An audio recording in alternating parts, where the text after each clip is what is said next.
ვაგრძელებთ თემას, რომელიც ივანიშვილმა ასე მოულოდნელად მოწმენდილ ცაზე გამოააგორა, შეიძლება ითქვას. იქ, სადაც არჩევნებს აკონტროლებს თავიდან ბოლომდე, მან არაერთი მექანიზმი შეიმუშავა სპეციალისტების აზრით იმისთვის, რომ სასურველი შედეგი დადოს, მით უმეტეს, როცა ყველა სახელმწიფო ინსტიტუტი მას მიტაცებული აქვს, ადგილზე ხმის კონტროლის მექანიზმი კი აწყობილი. რაც შეეხება ქვეყნის გარეთ ის ამას ვერ აკეთებს, რა თქმა უნდა, და საყურადღებოა არგუმენტი, რომელიც დღეს ირაკლი კობახიძემ მოიტანა, საყურადღებო კი არა, სატირალია მართლაც, ამას შედეგები რომ არ ქონდეს ასეთი მნიშვნელოვანი, რაც მოქალაქეებზე აისახება. კონკრეტულად გეტყვით რა, თამარ დემურიასთან ერთად ემიგრანტი ჩართვა პარიზიდან, მოგესალმებით თამარ. თუ უსმინეთ ბატონ კობახიძეს, მან თქვა ასეთი რამ, რომ ესე იგი, არავინ ფიქრობს იმ მოქალაქეებზე, რომლებიც რუსეთში ცხოვრობენ, მათ ხომ ხმის მიცემის უფლება არ აქვს, თუ იქ აკრძალული აქვს. დაავიწყდა, რომ 2008 წლის შემდგომ დიპლომატიური ურთიერთობა არ აქვს საქართველოს რუსეთთან და ამ ქვეყნის მტერი და ოკუპანტია რუსეთი. ფაქტობრივად ტოლობის ნიშანს სვამს დასავლეთთან, უფრო მეტიც აღმოჩნდა, რომ თქვენ დასავლეთში მყოფი მოქალაქეები ამ სახელმწიფოსთვის მათი მხრიდან აღიქმებით რისკად, როგორც შეცდომაში შეყვანილი მოქალაქეები. რა პასუხი გაქვთ? გამარჯობა, მოგესალმებით და მადლობა ბრძოლისთვის ყველა იმ ადამიანს, ვინც ევროპული ღირებულებებისთვის იბრძვით დღეს. რა პასუხი უნდა მივცე? უბრალოდ ეს არის გამოცხადებული ომი, გამოცხადებული დიქტატურული სვლა ჩვენი ხელისუფლების მიერ და ჩვენ ნახეთ, მათ ძალიან ეშინიათ ჩვენი საზღვარგარეთ ყოფი ქართველების, იმიტომ რომ ჩვენ ვართ ძალა, იმიტომ რომ ჩვენ თავისუფლები, იმიტომ რომ ჩვენ დამოუკიდებელ ქვეყნებში მყოფი ხალხი და არ გვეშინია და არ აქვს უწვდომა ჩვენზე, როგორ უნდა შეგვაშინონ, როგორ უნდა დაგვჩაგრონ, რომ ეს თავისუფლება შეგვიზღუდონ. ნახეთ, რომ მთელი პოლიტიკური ლიდერები არიან ციხეში, ხედავთ, რომ ჟურნალისტები ციხეში ანუ თვითონ რიტორიკას ვითომ დემოკრატიული სახელმწიფოს აღმშენებლურად ამბობენ, მაგრამ რეალურად მივყავართ დიქტატურის მხარეს. ანუ დიქტატურა რა არის? კომუნიზმი რა იყო?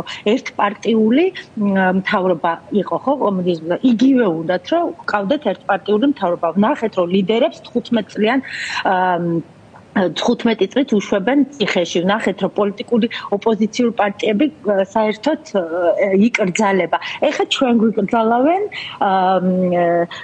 ხმის მიცემას. ნახეს შარშან, რომ ძალიან დიდი მობილიზება გქონდა. თქვენ წარმოიდგინეთ, პარიზში 8% მიიღო მხოლოდ და 10% ბიძინავანიშვილის ქართულმა ოცნებამ. ეს ნიშნავს, რომ 90% ადამიანების ამ ხარს უჭერდა ოპოზიცია. მიუხედავად ყველა იმ ბარიერისა, რაც ჩვენ მათ შეგვიქმნეს. ყველანაირად გადავლახეთ ჩვენ ეს ბარიერი, 10-ჯერ მეტი ხალხი მოვიდა არჩევნებზე.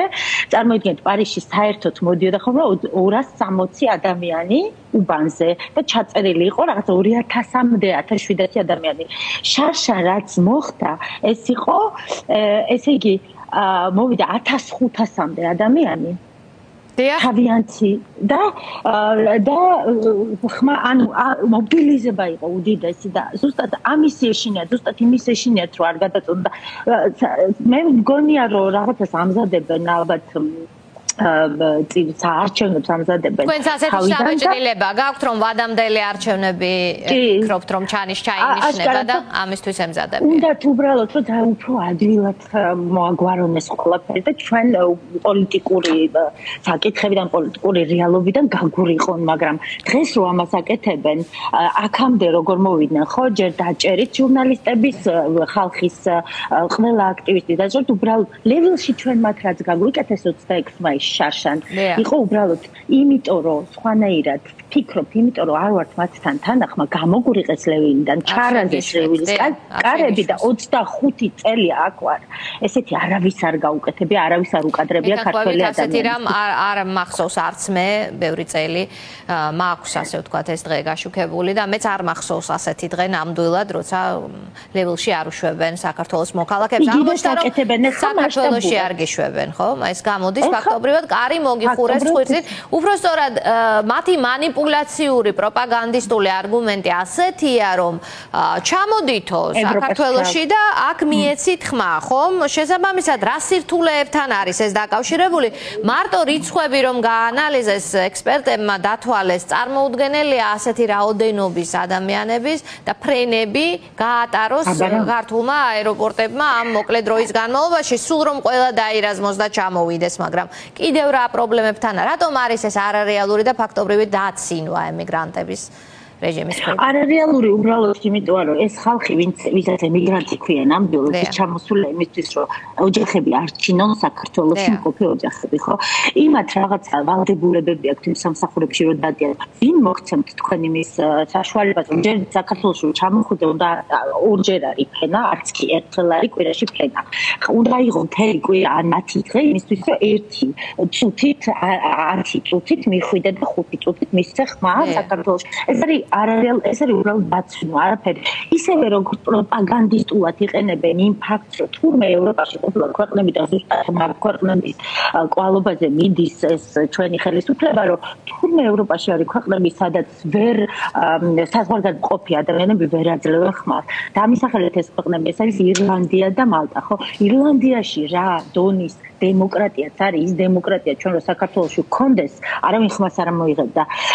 კამპანიას ელექტორატულ კამპანიას ხალხი ოპოზიციური პარტიები ერთად აკეთებენ, პატივცემენ ერთმანეთს და არ არიან იქ ჩაკეტილი ლიდერები ოპოზიციის და არ არიან ჟურნალისტები და ჩვეულებრივი ადამიანები ციხეში არ არიან იმის გამო, რომ განსხვავებული აზრი აქვთ და ანუ აბსურდია ეს ყველაფერი, უბრალოდ უნდათ რომ გაიმართლონ თავიანთ ელექტორატთან, თუ ყავთ ის ელექტორატი, ისიც ხო საერთოდ ვნახეთ როგორც გაიმარჯვა ბიძინა ივანიშვილმა და მისმა კოშმარმა არჩევნები. ვნახეთ, ანუ გაყალბებით, ხო და ეხლა ჩვენ ვიყავით ძალა, რომელსაც ვერ მოგწვდნენ და ყველანაირად ცდილობენ იმას, რომ ეხლა ჩვენც მოგწვდეთ. და ბოლოს რა იქნება?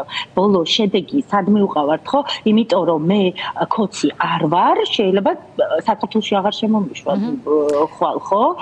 და მე შეიძლება იმ ეტაპზე გადავიდეს, რომ მოქალაქეობა წამართვას, ისევე როგორც წამართვა აფხაზეთის დევნილობა, არჩევნების გახსოვთ ის ისტორია, როდესაც მოვყევით კიდევ ერთხელ მაყურებას, მოგთხოვათ, რა მოგთხოვათ და რატომ დაგარგეთ თქვენს? დიახ. მე მომთხოვეს, რომ იმისთვის, რომ არჩევნებში მონაწილეობა მიიღო, უნდა დამეტოვებინა ჩემი იურიდიული სტატუსი აფხაზეთიდან და მივწერილი ვიყავი საქართველოში, როგორც არ ვიყავი აფხაზეთიდან დევნილი. მე იმდენად შემეშინდა იმის, რომ ხმას ვერ ვიცოდი, ეს გავაკეთე, მაგრამ მე ვიბრძოლე ჩვენ ამის გამო და ყველა ჩემს მეგობარ და ყველა აფხაზეთიდან დევნილ შეძლო ისევ შეძლეს ხმის მიცემა, მაგრამ ფაქტობრივად წამართვეს, ანუ თვითონ ჩააბარეს აფხაზეთი მათ, ჩააბარეს რუსეთს, ჩვეულებრივ თვითონ ხალხს რო აუკრძალა იმას, რომ იურიდიულად იცით რა აღარ გეძლევათ შანსი საქართველოში ხმის მიცემის, მიუხედავად ისა, რომ პასპორტი ქართული აქვს, მიუხედავად ისა, რომ ქართველი ბოლოს საბოლოო შედეგს მე ხა თუ არ გაიღვიძე თვალ საქართველოს საბოლოო შედეგს იმას ხედავ, რომ საერთოდ მოქალაქეობას წაგვართმევ და მარტო ქოცების იქნება ეგ საქართველოს. ეს გადაწყვეტილება პირველი მოუწონეს და ერთადერთი მოწონება იყო მოსკოვიდან. დუგინი გამოეხმაურა ქართველ ემიგრანტებს შესახებ, გადასახლებული და მოღალატე ხარ, შენი ხმა არ ითვლება. აი ასეთი ციტატა ჰქონდა მას.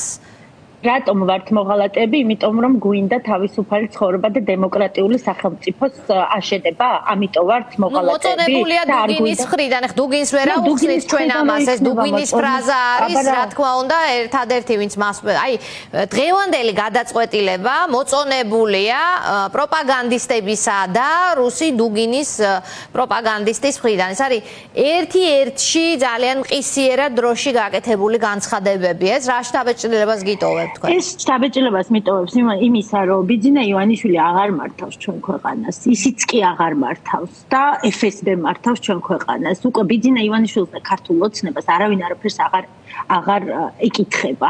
ეს არის პირდაპირი მართვა რუსეთიდან საქართველოში, რის წინააღმდეგაც ჩვენ არ უნდა გავაჩეროთ ბრძოლა, უნდა კიდევ მეტი ძალებით. ის გავაკეთოთ, რასაც იცით რატო ეშინიათ ჩვენი კიდე ევროპაში მცხოვრები და ამერიკაში მცხოვრები ქართველებს, იმიტომ რომ ჩვენ მიგვაქვს ხმა. ის სანქციები, რომლებიც ნელ-ნელა მოდის ბიძინა ივანიშვილის და მისი მეგობრების და აი გამდიდრებული საქართველოს მოსახლეობის მიერ გამდიდრებული ადამიანების მიმართ ეს ჩვეულებრივი ხალხის გაკეთებული საქმეა. ანუ ევროდეპუტატები გვისმენენ საბუთებს ყველანაირად, რომ უდასტურებთ თუ ვინ არიან და რა უნდა ამ ხალხს სანქციებზე მუშაობს ჩვეულებრივი ადამიანი. ანუ ამიტომაც ეშინიათ, იმისიც ეშინიათ, მაგრამ უკვე საქმე იმაშია, რომ სერიოზულად მიგვაქანეს დიქტატურაში. სხვა არაფერი, უნდათ რომ მარტო ერთპარტიული ხელისუფლება გვყავდეს და ხმა არავინ ამოიღოს და როგორც კი ხმას ამოიღებ, მოგწდებიან იქ სადაც ხარ, ხო? ეს არის მეტი არაფერი, რა ვიცი, რა გინდათ, აი ნათელია თუნდაც იმ ფაქტით, რომ დუგინი და ეს პროპაგანდისტები რო ეხმაურებიან ამ სიტუაციას, თუნდაც ეს ფაქტი უნდა იყოს ნათელი მაგალითი იმისა, რომ რუსეთთან არის და არ უნდათ დემოკრატია და არ უნდათ საქართველოს თავისუფლება ამ ხალხს. ხო, მაგრამ არ უნდათ მხოლოდ საქართველოს მოქალაქეებისთვის, თორემ საკუთარი ოჯახებისთვის ძალიანაც უნდა. აბსოლუტურად. ხომ ჩვენ ნახულობთ სწავლობენ ყველა. სწავლის გარდა, როცა უსაფრთხოების პრობლემა ექმნებათ ან ჯანმრთელობის, რა თქმა უნდა, ევროპაში მორბიან. ბოლოს რიჟვაძის შემთხვევა გერმანიაშია ის მთელი ოჯახით. ხომ ეს ადასტურებს მათი შვილები, სად სწავლობენ, სად მოგზაურობენ, ეს ყველაფერი ადასტურებს, რომ ევროპა უნდა თავისთვის, უბრალოდ არ უნდათ ჩვენთვის. არ უნდა ჩვეულებრივი ხალხისთვის. თვითონ აქვთ ნაყიდი შატოები, ნაყიდი მიწები და ბინები. კალაძე ჩამოდის დაბადების დღეს აქ იხდის პარიზში, თავის ცოლით დადის fashion week-ებზე, როგორც უნდა ისე. თუმცა ჩვეულებრივი ადამიანისთვის უნდათ რომ ეს ყველაფერი ვიზა ლიბერალიზაცია აღარ იყოს, ადვილად აღარ შეძლოს.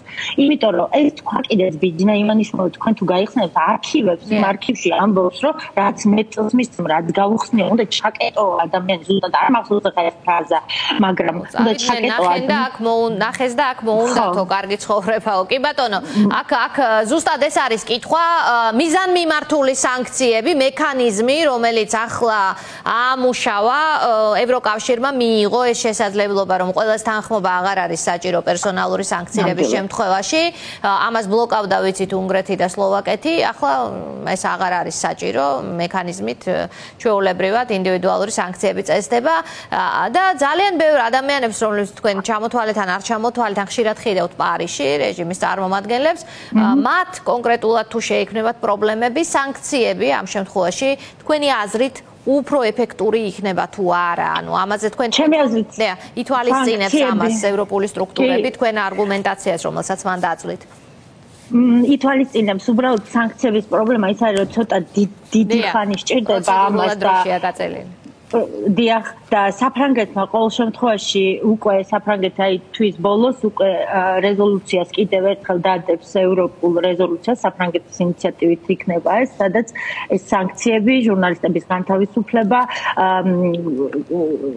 ყველას დახმარება ადამიანების რომლებიც იბრძვიან არიან ამ ბრძოლაში და ევროპა უნდათ ამათი დახმარება ყველაფერი არის გათვალისწინებული და ამაზე კიდევ ცალკე ალბათ გააკეთებთ რეპორტაჟს როდესაც ეს იქნება ნახეთ რომ ამერიკა ბალტიისპირეთის ქვეყნები, უკრაინა და დიდი ბრიტანეთის სანქციები უკვე არის მოქმედებული. ნელ-ნელა მივაღწევთ იმას, რომ მთელი ევროპის ქვეყნებმა ესეთი სპეციფიკური რად გააკეთონ ადამიანებზე, რომლებიც ნამდვილად უშლიან დემოკრატიულ წინსვლას საქართველოში, ესენი იყვნენ დასანქცირებული. ეს არის ერთადერთი გამოსავალი. მე მგონი და უნდა გაიყინოს მათი აქ შეძენილი ბინები და მიწები და რაც აქვთ ნაყიდი აქ ამ ადამიანებს ხალხის ფულით ნაყიდი ამაზეც არის. რა შეიძლება არჩევნები თუ იქნათ, ამარ რა გზად რჩება თქვენ, ხო? გეუბნებიან რომ ჩამოდით საქართველოში და აქ მიეცით ხმაურობას. რა მნიშვნელობა აქვს არჩევნებში ხმის მიცემას, ვაიც თვითონ აყალბებენ ყველაფერს და იყვნენ თავისთვის და ერთმანეთს უქნიონ თავი და რა ვიცი, ანუ ჩვენ ერთი რამე უნდა ვიცოდეთ, რომ ყველანაირად ვეცადოთ, რომ არ მიუყვეთ მათ თავის სისულელეში, აუცილებლად ეს ოპოზიციური განწყობა, ეს ბრძოლა უნდა გაგრძელდეს ბოლომდე. ვიცი, რომ ძალიან რთულია იმ ხალხისთვის, განსაკუთრებით ყველა ჩემი მეგობარი რუსთაველზე დგას უკვე 355 დღეა თუ არ ვცდები და ის საქმე, რასაც ჩვენ აქედან ვაკეთებთ, თუ ყველა სადაც მარტო საფრანგეთი ხო არ არის მთელი მსოფლიოს მასშტაბით, ისეთი ქართველები გავიცანი და ისეთი ერთობა გვაქვს, რომ რაღაცა ერთ დღეს იქნება გამორიცხულია, რომ არც ერთი დიქტატურა არ ყოფილა მთელი საუკუნეები, ხო? დიქტატურები ყოველთვის ბოლოს მარცხდებიან და მე ვფიქრობ, რომ ეს დიქტატურაც დამარცხება და ჩვენ ამისი გვჯერა, რაც თავარი და როცა გჯერა, აუცილებლად ბოლომდე მიყავს საქმე. კი ბატონო, დიდი მადლობა თამთა დემურიას, რომელიც გვერდთვებოდა პარიზიდან პირდაპირ ეთერში.